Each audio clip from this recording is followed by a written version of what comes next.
everybody. It's Monte Skall from the National Capital Lyme Disease Association in McLean, Virginia, right outside of Washington, D.C. We are delighted to be here today with your March on Lyme conference, and I want to thank Rebecca, Allison, and Enid for doing this great event. I know it takes a lot of time and effort to put a successful event together, and they have. So I want to thank them for inviting us and making us a part of it. I know how important you all are. I know that you are the frontline group, you are the ACT UP group, and you have been around for quite some time now, and you've made a difference for this community. I can remember the first time the ACT UP Mayday group came into town, and they were down at Lafayette Park, which at the time was right across from the White House, and we were allowed that time to go and picket in front of the White House. Now you can't do that anymore.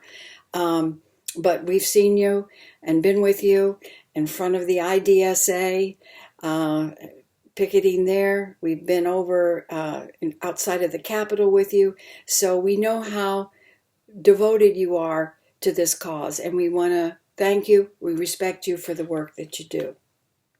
Today I'm going to speak very briefly on investigative hearings.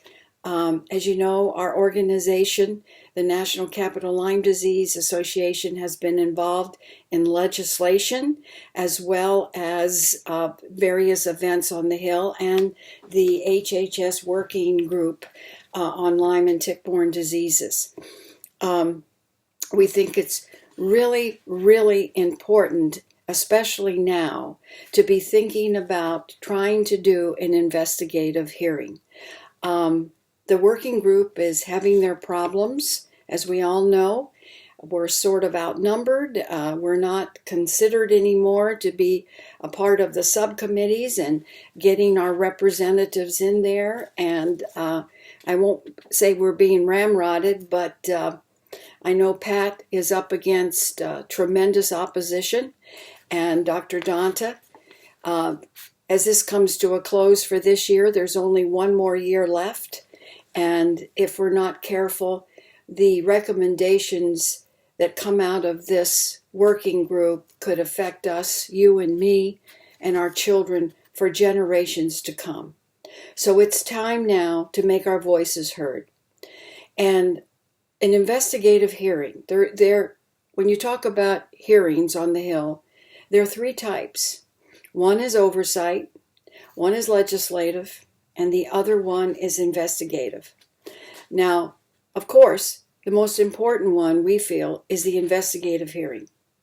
We've been asking for an investigative hearing ever since we did that event on the Hill where we brought Andy Abrams into town and Pam Weintraub and showed a clip of Andy's film to about 250 people on the Hill.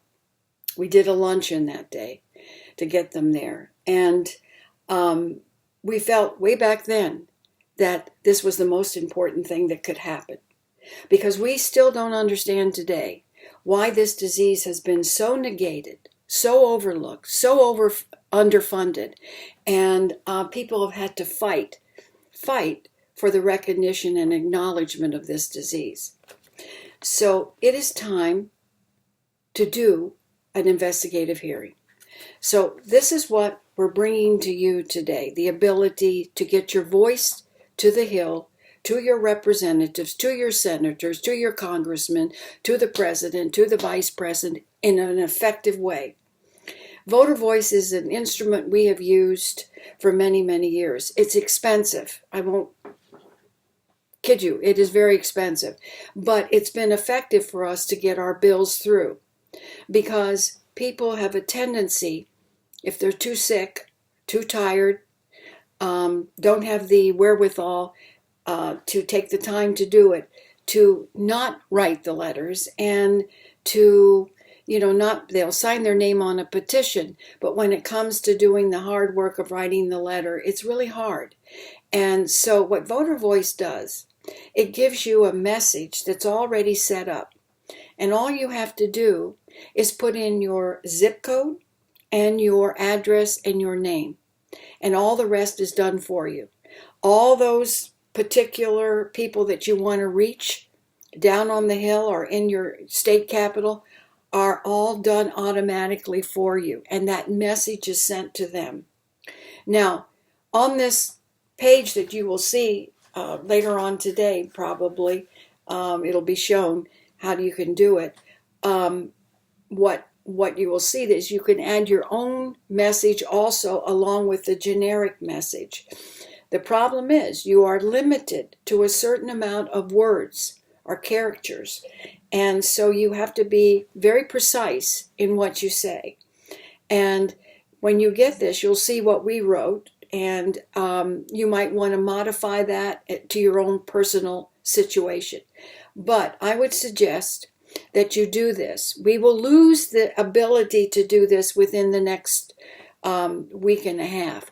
So I want you to go ahead and do it either today, tomorrow, or the day after, but don't wait. Because as of the 17th of September, we lose this software. So anyway, or this service.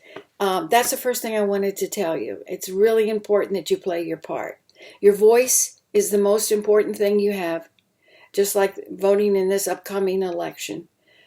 You need to vote, and on this you need to send in your message to your representative, okay?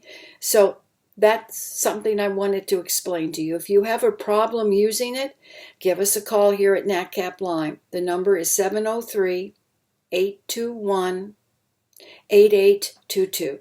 And our email is natcaplyme@natcaplime.org. Now, back to investigative hearings. They've been done since, of all things, 1792. And they've done investigative hearings on everything from the sinking of the Titanic, the Ku Klux Klan, and, of course, you remember the Watergate hearings. Very, very important. So if they can do that kind of investigative hearing, why can't they do one on Lyme and tick-borne diseases? Because we have all suffered so much, and the injustice is truly there. We need to get the chronic form of this disease recognized, and we need to get funding for treatment for this disease and the kind of research that we need that only comes from government funding. So please do your part. Now, with that, I want to thank you all for inviting us. I will tell you that my husband, we addressed, when we did the inaugural meeting of the Tick-Borne Disease Working Group, we did the first keynote address, and I made that available. Rebecca is going to have it up after I finish speaking.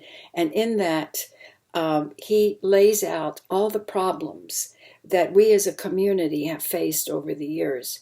And he also lays out the solutions to those problems. And we came up with this paper, this white paper, because we had input from other groups, including your all's actually. Allison lent her opinions to this, and from all over the country. So it just wasn't something that we came up with. We asked for other opinions. And so I think it's a great watch, and I would ask that you watch it also.